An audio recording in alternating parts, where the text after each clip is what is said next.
What's next? Longevity Deal Talk. We're glad you're spending time with us once again. We'll be taking a look back at the just concluded What's Next Longevity Innovation Summit and a look ahead. CES is just around the corner. First, this message. AMBA is a company focused on improving the efficiency and effectiveness of care for older adults, improving their lives and the lives of caregivers and family. How? Meet founder and CEO Stuart Hamilton. Well, what we do is we place sensors in the homes of older adults, whether those homes are private homes or whether they are in independent living or assisted living.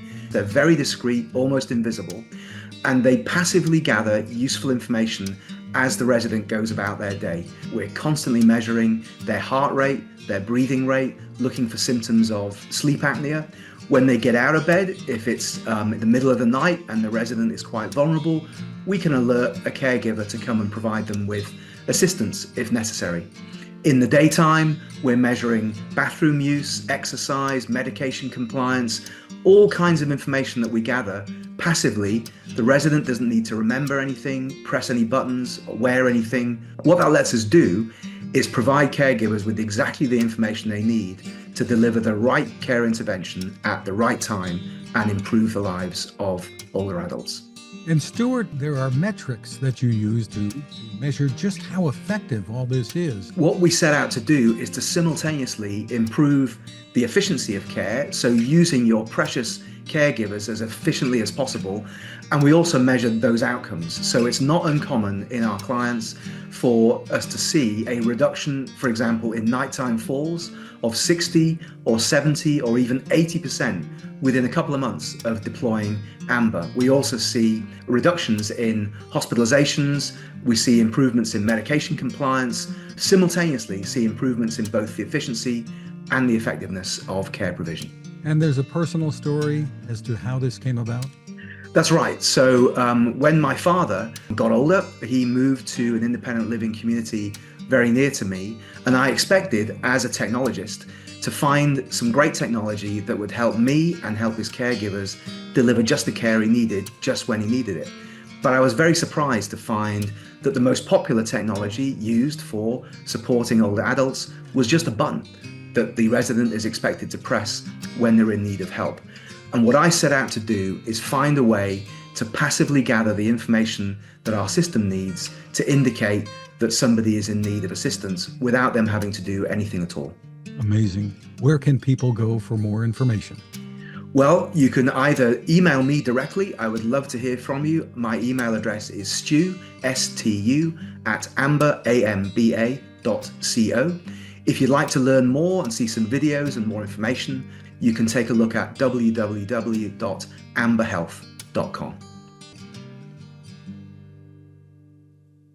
I'm Fred Fishkin along with Mary Furlong. Hi, Mary.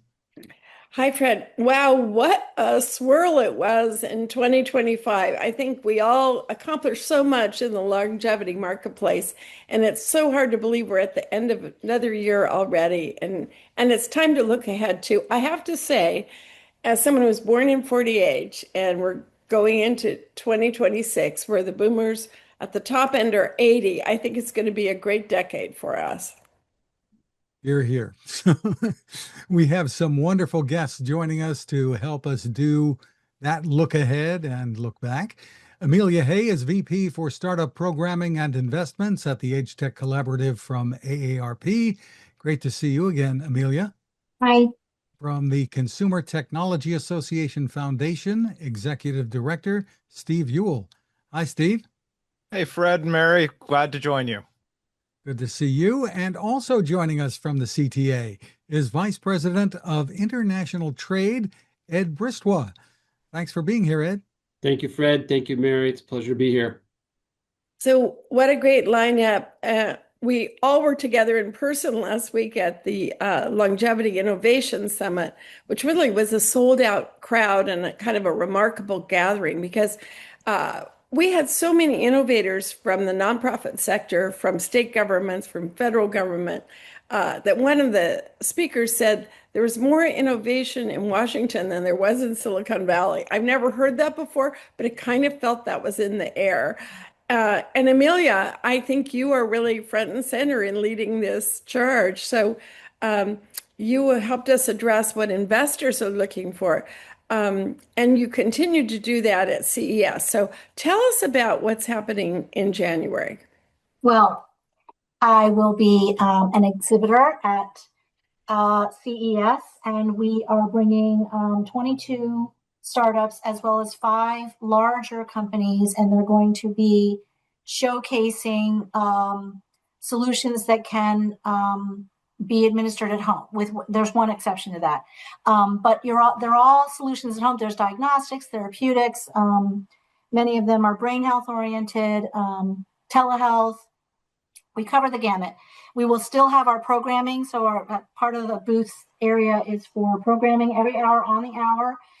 Because of digital health being right there with us, we are focusing on, we're leaning in on the health side with the programming. I'm moving into hospital at home because it makes sense with what we're showcasing, as well as robotics. We are also hosting at the booth also is something that I've never done before, but it's something that we're calling the future of aging, where we are introducing a possible future and what technology can do, and how we're showing it through snippets of video, AI generated, that I hope leave people feeling like technology will make aging easier for everyone.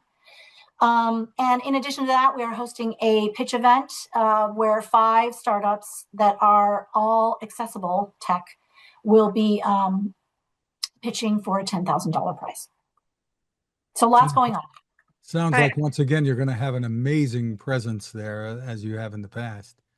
It's the biggest one yet.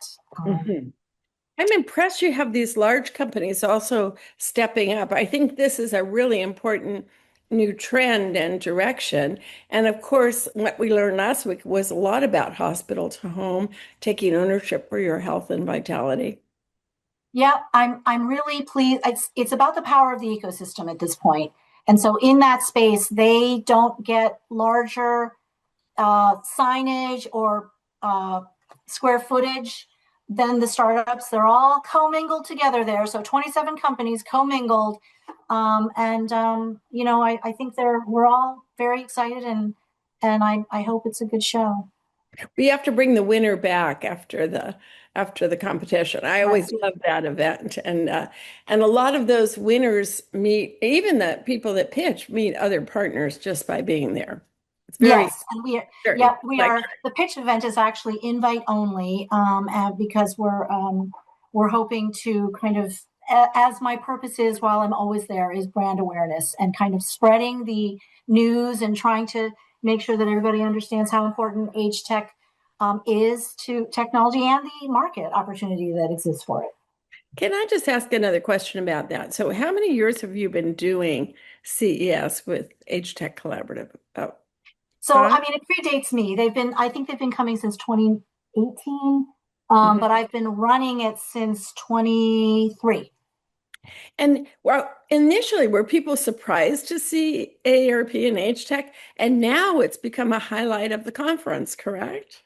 Well, we do have a large space at CES, and I'm proud to help CTA kind of move this forward. In my opinion, age tech, it's a really big market. We need solutions that can help people as they age, and so I'm there. I'm willing to do anything to help that cause and that mission. Just terrific. Always focused on improving the lives of older adults. Steve, you were part of a panel at the Innovation Summit on emerging trends in the longevity market. What were some of your takeaways? Yeah, well, and thank you again for having me at the summit. It was a great opportunity to have a good discussion with a number of people from across government, startups, other size companies. So, it was a really interesting discussion looking at what are some of the innovations that we're seeing, whether it's things like the Tech First initiatives where states are looking at, providing technology often through the disability community, but often that can also really apply well to this age tech marketplace. Looking at the technology support, I really think that's the third leg of the stool that's often forgotten of, we can certainly provide the hardware and the internet access, but if you're not providing that education and support, looking at the opportunities for innovation around that. And then we did talk a bit about the opportunity around standards. How do we bring together a wide variety of different types of technologies? How do we have them work well together? And that's certainly something that CTA is very proud of through our ANSI accredited standards body. But I think it all goes to what Amelia was really just talking about is just the attention that is coming to this space now, whether it's from the big companies, the small companies, or everyone in between. We're really excited to see this continue to grow and build as we, move from the summit into CES. I think that one of the key takeaways from the conference was the 35 states that are part of the Tech First initiative and how the IDD community and the H-Tech community, and of course, Steve Kanya, who was there from HHS, looking at some of the future technologies that we see will be implemented. Amelia, you and I got to be part of that investor panel with Dan Herman and Abby Levy and Mel Barsky, and it was so interesting to see the investor trends and also how these companies are going to market, because they have a plan with nonprofits and government, but they also have direct to consumer. So any thoughts about investor trends that you saw there? I think that, it's always a long, for these health based solutions, it's a long life cycle to get to market. And we need, I think there's a lot of challenges there, but luckily we have a lot of early stage investors out there. And I think that there's a lot more attention in this area. And I'm hopeful as the years continue. I don't know if I said this at the panel, but I had 10 startups that I had previously invested in with a note or a safe convert this year, which to me was a very good sign. They're doing price rounds. Someone wants to lead a price round for them. So I do believe that we are, as we enter every year, because the population is aging and the market opportunity is getting more well known, or we're doing a better job about talking about it, I believe that the investments will really start growing.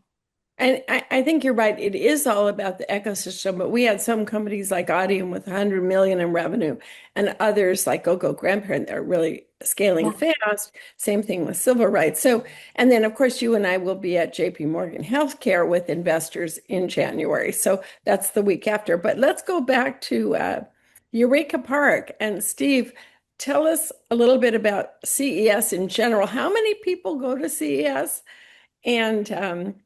And what is Eureka Park? Yeah, well, Mary, we like to say we have this nice, small, little intimate gathering in the desert. But no, CES is a trade show, so it is focused on people within the industry. Last year we had about 142,000 attendees. I think we're expecting right around the same number of attendees this year. Eureka Park is one of my favorite segments of the show because that is the startup area of the show. We have, over 1,200 startups there from all over the world. And you see these country delegations that bring their startups from their segment of the world coming together. But you also see just a wide array of different types of companies at the show. We have our Eureka Park accessibility contest. So every year we have a competition and select 5 companies based on having technology that can benefit either older adults or people with disabilities. I'll admit I started that 10 years ago, just making sure I had 5 products there that really were focusing on age tech or disability. Now I don't worry about will we have 5 companies there showcasing this, but I still love doing the competition because it gives us that opportunity to recognize some of these innovators. And then when we see see what Amelia and the Age Tech Collaborative are doing with all the companies that they're bringing out, and then just all the other companies that we're actually spending a lot of time right now just trying to go through all the exhibitors and find, who are those diamonds in the rough that we're not even aware of yet that are going to be incredible innovations that are going to come out of CES this year. Well, I know one of them is our client who is a finalist, Briggs Healthcare, so I'm excited for them. Um, so Ed, you're also at CES, and I loved meeting your dad. So tell us what Thank you. happened in Washington and Sure. a little bit about your panel. You're in the hottest area there is right now with tariffs. So I've been in the hottest area on tariffs and trade for well over a year at this point, since November of 2024. And just as background, last week at the Longevity Innovation Summit, I decided what a good event to bring my father to. My father is 82, going on 83 next month. He uses technology to stay healthy and fit, and I wanted to have him see what I do as a professional, see me in action, so to speak. So I spoke on tariffs and trade at the summit, and then immediately after that, my dad and I went off to the International Trade Commission, and I testified at a hearing on the U.S.-China Phase 1 deal, and my dad really enjoyed that too. let's talk about what you're going to do in Vegas then. What is Sure. So in Las Vegas, look, there's so many different components to CES, many different tracks. The track that my team at CTA is responsible for is called the Innovation Policy Summit. And this is where we have policy conversations on a wide range of topics like artificial intelligence, cybersecurity, accessibility, privacy, and trade and supply chains. So I am moderating a panel called Competing in a Trade Disrupted World. And it's really focused on how companies are dealing with all these trade disruptions that have occurred during the last year. And most of them are policy-related disruptions caused by tariffs. My colleague Veda Garcia is moderating a panel on trade negotiations, and that's really focused on the review of the U.S.-Mexico-Canada agreement that's happening next year, and other trade negotiations as well that the United States is having. So there's a lot going on tariffs and trade because we're an industry that's global in nature, and we need global supply chains, and tariffs and trade policy are really top of mind for many of our member companies. So Ed, there are so many companies and startups at CES, many in the longevity space. But what advice is there? Is there solid advice? Because things seem to be so fluid, to put it mildly. What advice might there be on navigating through or around tariffs, and how can the CTA help? Well, if you're not a member of CTA, that's my best advice is to join CTA. But I would say just be informed. I mean, these policy changes are happening so quickly, like at a historically fast pace. And if you are not staying on top of it, you're going to miss angles. And you might not know what the effective tariff rate is for your product if you're trying to import into the United States at any given point. Now, granted, things have stabilized for now, but heading into next year, we could see a lot more policy changes coming down the road. I think it's important to look at parts of the world that have a relatively low tariff rate to import from the United States. So the 10 percenters is what I call them, because some of these countries, their effective tariff rate is much, much higher than that. So 10% at least is more affordable than until recently, 39% for Switzerland. So tell us who those 10% companies are. And of course, Ted Fisher was there representing Ageless Innovation in his conversation with you.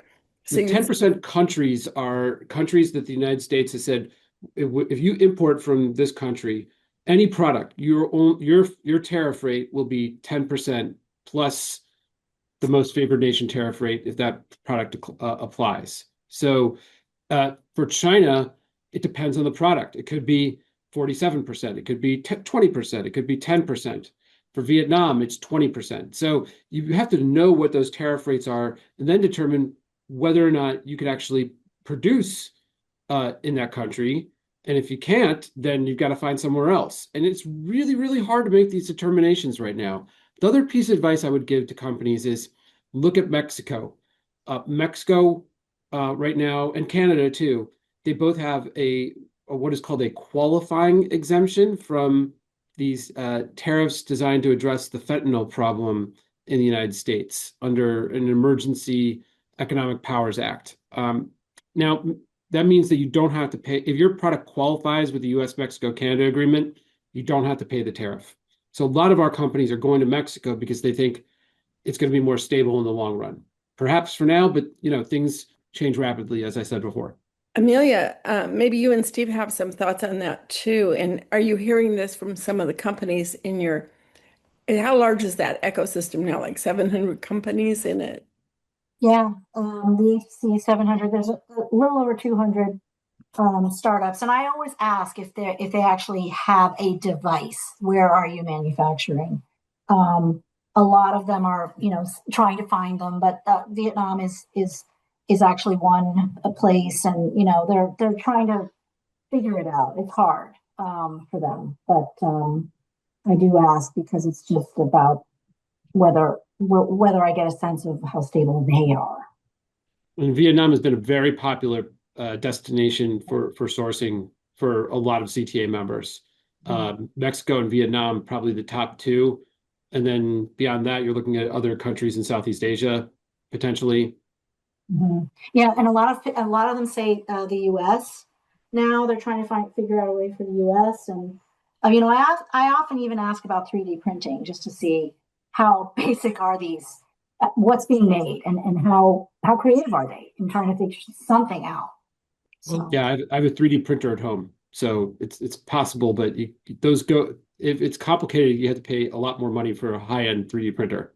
Let's talk a little bit more about CES. Steve, and the fun stuff. Steve, are there some technologies that we'll be seeing that excite you the most? So I'm really excited for CES this year. And, first off, I'll certainly give a plug again to Amelia and what the Age Tech Collaborative is doing.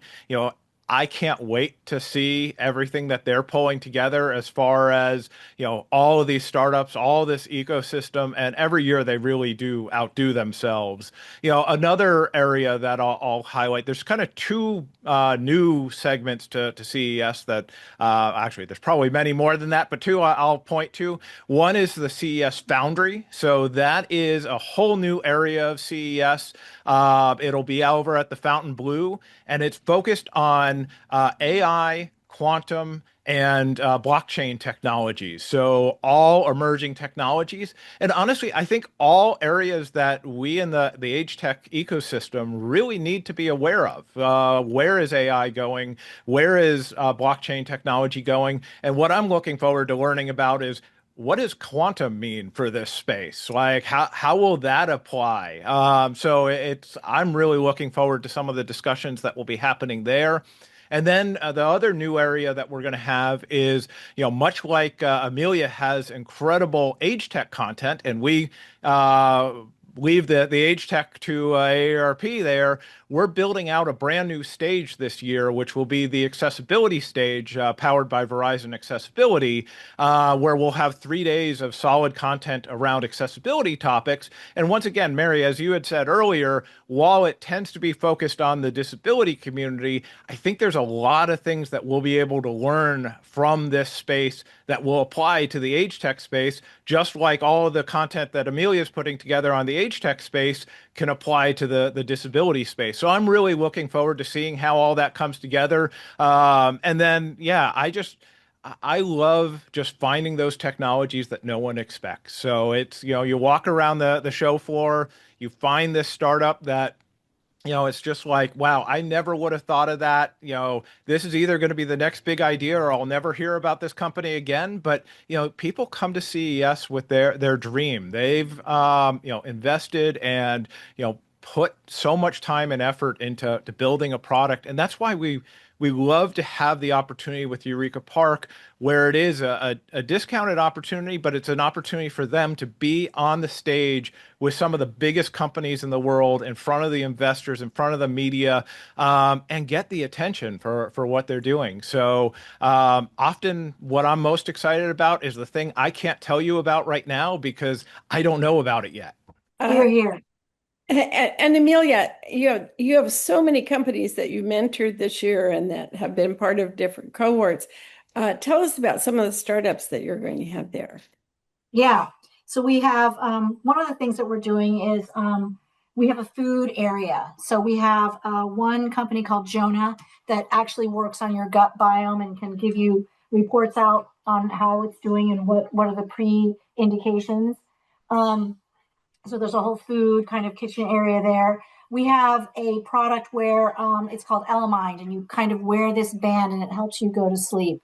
There's another one called Absent where it's for sleep apnea, but it's not something that you put on or you wear here. It's kind of scent induced that will it's right next to the bed and it'll just puff scent out in order to kind of wake you up and get you breathing again. So there's a lot of interesting things. I actually have a very non-tech product. It's the tech is in the shoe. It's called Cadence, and it's designed physics kind of designed the sole of the shoe, but it's for people who may be shuffling. It's smooth on the outside of the toe area, but if they're going to fall, pressure instantly the center of the sole kind of kicks in and it creates a friction so that you can stop yourself. I think there's a ton of interesting things, and the robotics are amazing. I can't wait for that aspect on the programming stage, and then we have Diligent Robotics in the booth. That's the one that isn't in the home; it's actually in the hospital, but it is in 100 hospitals right now, and it's helping the nurses out with what they have to do and how they can treat patients. So it's all it's all wonderful. Well, and of course, as we learned last week from Dan Herman and others, anything that helps with staffing frees the team up to pay more attention to patient care. Right. Mobility is going to be a big trend in the year to come. And so I like that shoe idea. So everything sounds exciting. I'm booking my tickets, Fred. I'm going to CES and I'm going to see all of this and go to the Age Tech Collaborative in Eureka Park. And I'm going as a learner, but I'm sure I'll bring back goodies for our podcast. And I just want to thank all of you because it's been a very exciting year. And the passion and the intelligence and the teams that you bring to this issue is what ignites the vision and the impact globally. And of course, Amelia and I are going to be at the Innovation Center, the AI and Innovation Center in downtown San Francisco in January, where different countries are setting up beachheads in San Francisco to look at AI and innovation. And then we roll in June to our venture summit. And we'll be taking some of the highlights from our conference last week and doing a virtual event so people who weren't able to attend in person can watch some of those videos. So thank you all. I want to wish you a happy, happy holiday. Well, before we wrap up the year, Mary, maybe we can touch on some of the other highlights from the Longevity Innovation Summit. Lots of thought-provoking and inspiring discussions, including that fireside chat with three doctors, Oz, Roizen, and Cosgrove.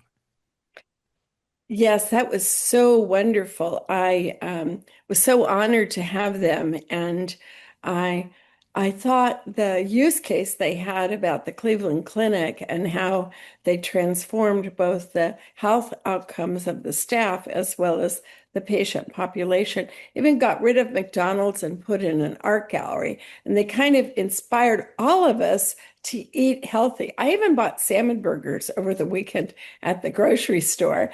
And I'm booking all my health appointments. And I think I left there inspired by the commitment that they had. And didn't you think, Steve and Amelia, you were there? Oh, well, all of you were there. Wasn't it a great discussion that they had? It was. It was great. I had no idea that Cleveland Clinic went through that metamorphosis, but it was very inspiring. Mm-hmm.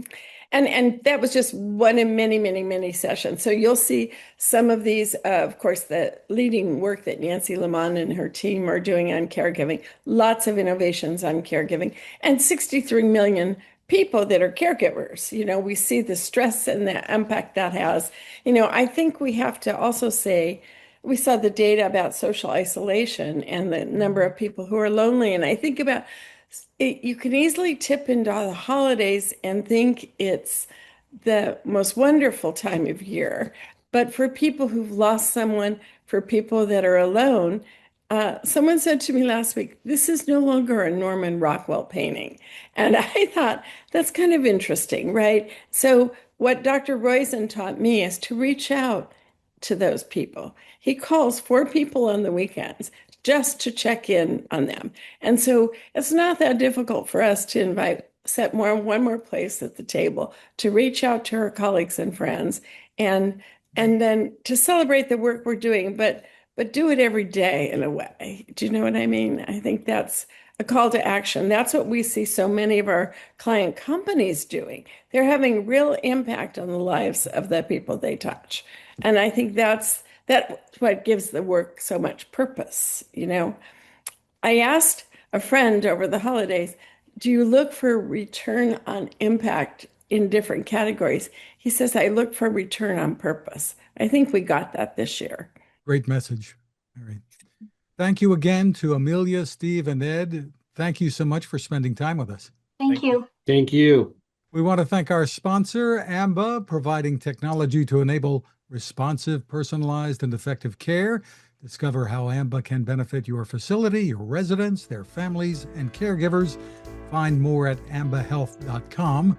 We want to thank all of you for taking the time to watch or listen all year long, and wish you a very happy holiday and a healthy year ahead.